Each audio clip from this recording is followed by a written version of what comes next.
गाय के बच्चे की मौत। ये कहानी है हरिया बैल और उसकी पत्नी कांता की।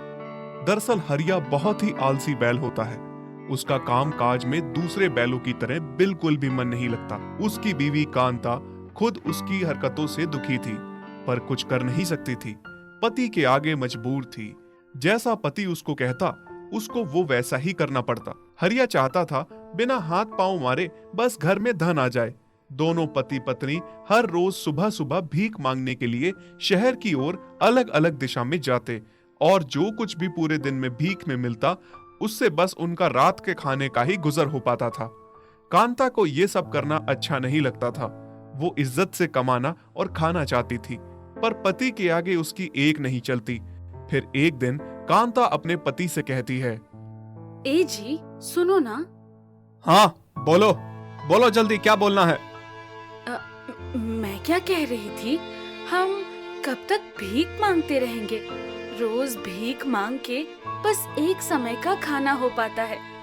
लोगों को देखो कितने अच्छे अच्छे काम कर रहे हैं, घर चला रहे हैं और पैसा बचा भी रहे हैं।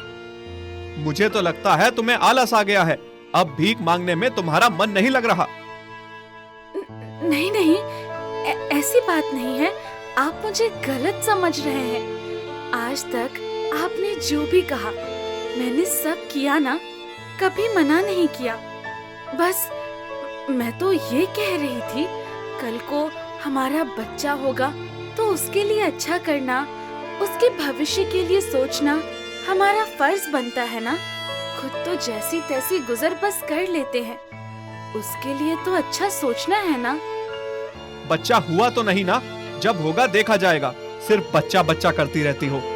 आज तक एक बच्चा नहीं दे पाई। ऐसा न कहिए जी, ये सब मेरे हाथ में थोड़ी है। जब ऊपर वाला देना चाहे हो जाएगा। हाँ हाँ ठीक है, जब होगा देखा जाएगा। और वैसे भी जब भी होगा मुझे बछड़ा ही चाहिए, बछिया नहीं, क्योंकि थक चुका हूँ मैं भीख मांग मांग के। बछड़ा होगा तो अपने बाप को समझेगा कि उसके बाबा ने कितना काम किया है। अब उसे आराम देना है, वो काम करेगा और मैं आराम से बैठ के घर पर खाऊंगा।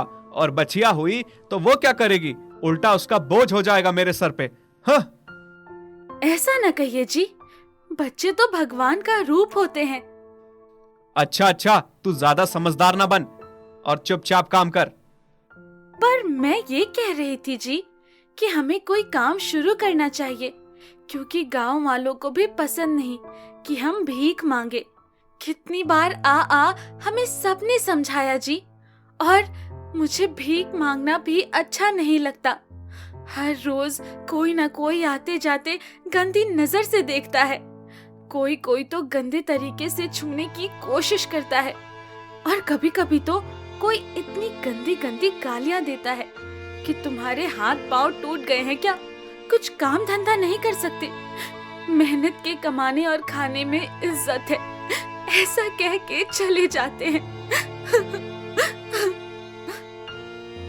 अब आई ना तू सीधी बात पे कि तुम्हारा काम में मन ही नहीं लग रहा। सीधे सीधे क्यों नहीं कह देती फ्री का खाना चाहती हो? और तुम्हें क्या लगता है बस तुम्हें ही लोग सुना के जाते हैं? मेरी तो जैसे आरती उतारते हैं लोग। मुझे भी बहुत कुछ कह के जाते हैं लोग, पर मैं उनकी बात पे ध्यान नहीं देता तुम्हारी तरह। और तुम्हें सब पता है कांता, आजकल गांव वालों की बातों का ज्यादा असर होने लगा है तुम पे। उस मुरारी की बीवी के साथ देखा था मैंने तुम्हें आज। जरूर उसी ने तुम्हारे कान भरे होंगे। कितनी बार कहा है तुमसे, लोग जलते हैं, लोगों की बात ना सुना करो। पर कहीं ना कहीं लोग भी तो सच ही कहते हैं ना। बस बहुत हुआ तुम्हारा भाषण, कब से सुन रहा हूँ। इतनी भूख लगी है, सारा मूड खराब कर दिया। अब खाने का मन भी नहीं हो रहा। अरे अरे सुनिए तो, खाना तो खा लीजिए।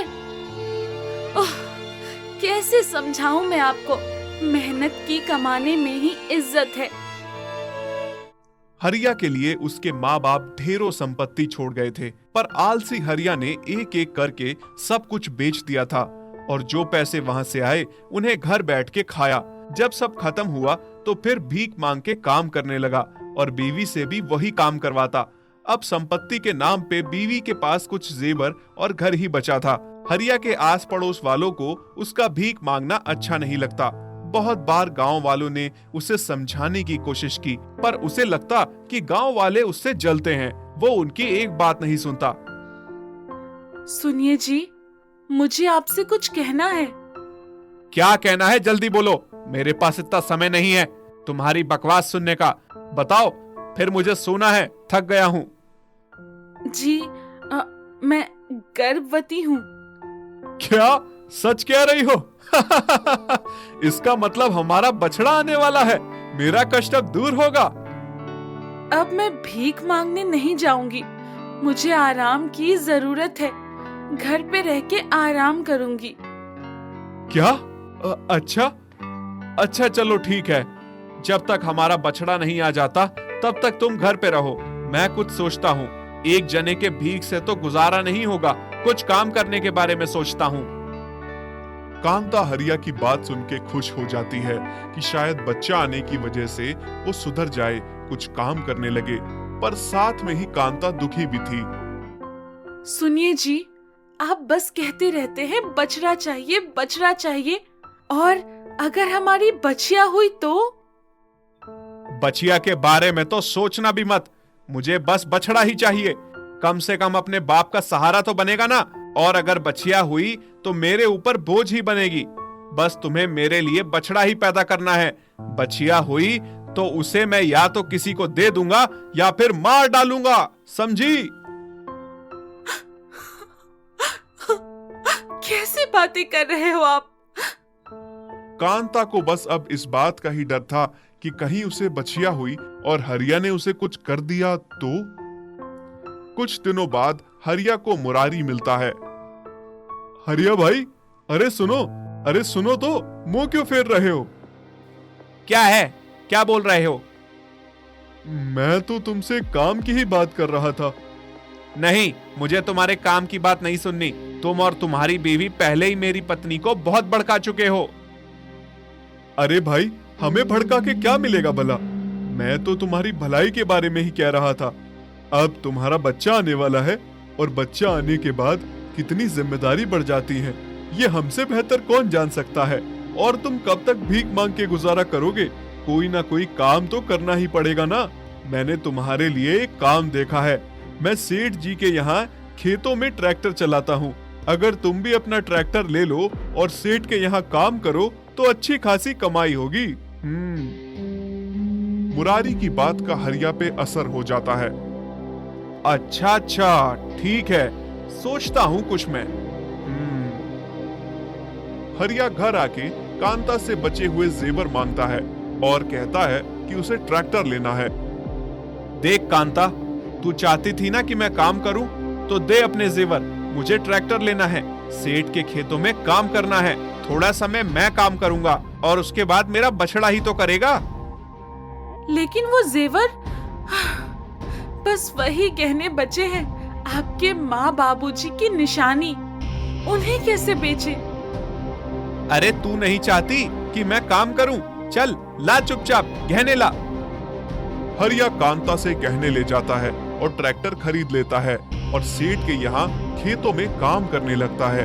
पर काम में उसका बिल्कुल भी मन नहीं लगता। अरे हरिया भाई, क्या हुआ? काम में मन नहीं लग रहा क्या? हाँ यार, चलो थोड़े दिन करूंगा, उसके बाद मेरा बछड़ा आ जाएगा तो वही काम करेगा। पर तुम्हें कैसे पता कि बछड़ा ही होगा? बछिया भी हो सकती है ना? हाँ मुझे पता है, मेरा बछड़ा ही होगा। फिर कुछ दिन बाद कांता बछिया को जन्म देती है। जैसे ही हरिया को पता चलता है, वो बहुत गुस्सा होता है। मैंने तुमसे कहा था कांता कि बछड़ा ही पैदा करना, पर तुमने मेरी एक नहीं सुनी और ये बछिया पैदा कर ली। ला, इसे मुझे दे, मैं इसे किसी को दे दूंगा। नहीं जी, मैं अपनी बच्ची को किसी को नहीं दूंगी। आखिर है तो आपकी भी बच्ची ना। आप ऐसा क्यों बोल रहे हैं? और बछड़ा या बछिया होना मेरे हाथ में थोड़े ना था। ये मेरी बच्ची नहीं है। तुम्हें मेरे सपनों का जरा भी ध्यान नहीं आया? ये ना सोचा कि बछड़ा आएगा तो मेरा बोझ संभालेगा और ये बछिया तो उल्टा हम पे बोझ ही बनेगी। मेरे सपने को तोड़ दिया तुमने। नहीं जी, ये हम पे बोझ नहीं बनेगी। मैं खुद इसकी देखभाल करूंगी, आप चिंता ना करें। लेकिन मैं अपनी बच्ची किसी को नहीं दूंगी। हरिया गुस्से में ट्रैक्टर भी बेच देता है, ये सोच के कि बछड़ा तो है नहीं, अब ट्रैक्टर किस काम का। जिसके भरोसे ट्रैक्टर खरीदा था वो हुआ ही नहीं, अब क्या करना ट्रैक्टर का, मुझसे तो इतनी मेहनत होगी नहीं। हरिया रात रात भर घर के बाहर रहने लगा था, क्योंकि घर पे वो कांता और बचिया की शक्ल नहीं देखना चाहता था। कांता, ओ कांता, कहाँ मर गई हो? जी यही हूँ, बच्ची को दूध पिला रही थी। तुम और तुम्हारी बच्ची, तुम्हें इस बचिया की खातिर करने से फुर्सत मिले तो मुझे भी कुछ खाना पूछ लिया करो। पति को तो तुम भूल ही चुकी हो। जी नहीं, ऐसी बात नहीं है, मैं अभी खाना परोस देती हूँ। अच्छा ठीक है, ये बताओ तुम काम पे जाना कब शुरू करोगी? मैं भी कल से भीख मांगना वापस शुरू कर रहा हूँ, तुम भी कल से शुरू कर दो। क्या? भीख मांगना? पर क्यों? आपने तो ट्रैक्टर लिया है ना, सेठ के खेतों में काम कर भी रहे हो, फिर भीख किस लिए मांगना? मैंने ट्रैक्टर बेच दिया। मैंने अपने होने वाले बछड़े के लिए ट्रैक्टर लिया था कि कुछ समय बाद अपने बाप का बोझ संभालेगा और काम करेगा, पर बछड़ा तुम दे नहीं सकी, फिर ट्रैक्टर का क्या करना?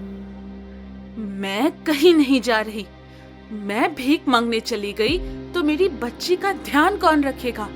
वो भूखी रहेगी, इसलिए मैं कहीं नहीं जा रही। हरिया को कांता पे बहुत गुस्सा आता है।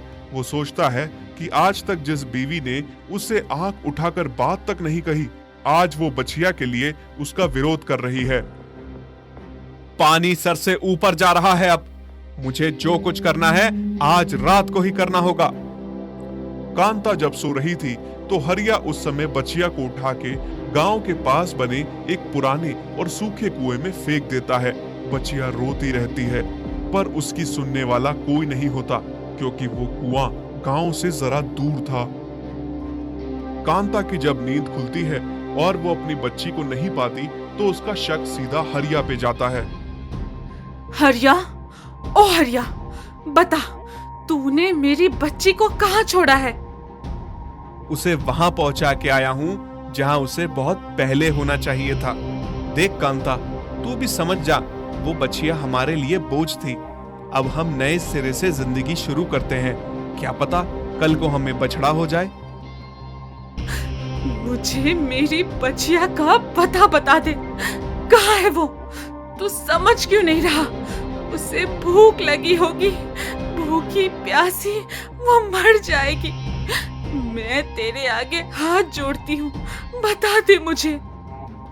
कांता 2 दिन तक उससे रो रो कर पूछती रही, पर हरिया के मुंह से एक बार भी नहीं निकला कि उसकी बछिया कहाँ है।